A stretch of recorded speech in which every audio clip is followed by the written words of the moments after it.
20 March 2016 রবিবার Comilla Victoria সরকারি কলেজের শিক্ষার্থী সোহাগী জাহান তনু সেদিন সন্ধ্যায় সেনানিবাসের ভিতরে টিউশনি করাতে গিয়েছিলেন। জঙ্গলে পাওয়া যায় তার নিথর মরদেহ। এক নৃশংস অপরাধের শিকার। 10 বছর পার হয়েছে, আসামি আজও শনাক্ত করা হয়নি। 6 এপ্রিল 2019 শনিবার ফেনীর সোনাগাজীর মাদ্রাসার ছাত্রী নুসরাত জাহান রাফি পরীক্ষা দিতে গিয়েছিলেন নিজের মাদ্রাসায়। চেনা মানুষের হাতেই ঘটেছিল ভয়াবহ ঘটনা।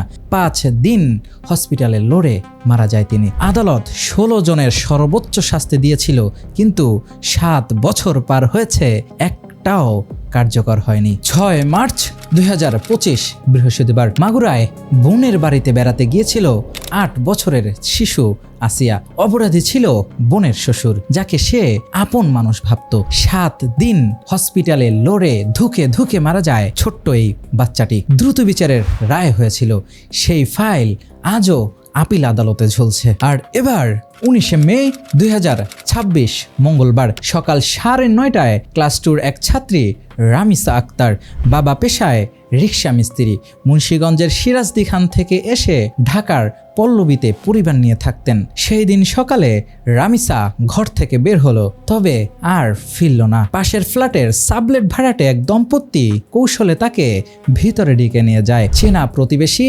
যাদের চেহারা প্রতিদিনই দেখা যেত। ভিতরে যা ঘটেছিল সেটা ভাষায় বলার মতো না। বেলা 11:30টায় পুলিশ দরজা ভেঙে ভিতরে ঢোকে। ভিতরে দৃশ্য দেখে পুলিশের সিনিয়র অফিসাররাও বলেছেন, এমন দৃশ্য তাদের ক্যারিয়ারে কখনো তারা দেখেনি। মেয়েটির বয়স মাত্র 7 বছর ছিল। এই সিরিয়াল আসলেই কি কোনোদিন শেষ হবে? এমন দেশটি কোথাও খুঁজে পাবে না কো তুমি। কবি হয়তো ঠিকই বলেছিলেন, এমন দেশ আসলেই কোথাও খুঁজে পাওয়া যাবে না, যেখানে একজন বাবা মেয়েকে কবরে রেখে এসে ক্যামেরার সামনে বলেন, আমি বিচার চাই না, আপনাদের বিচার করার কোনো রেকর্ড নেই। এই অপরাধের সিরিয়াল কোনো দিনও শেষ হবে না, কারণ অপরাধীরা ভালো করেই জানে এর বিচার হয় না, আগেও হয়নি, আর কখনো হবেও না হয়তো। আসিয়া, তনু, নুসরাত আর আজ রামিসা। কাল কে? আপনার পাশের কেউ নাকি আপনার নিজের ঘরের কেউ? আমি ঈশান, দেখছিলেন আইজ অফ ঈশান।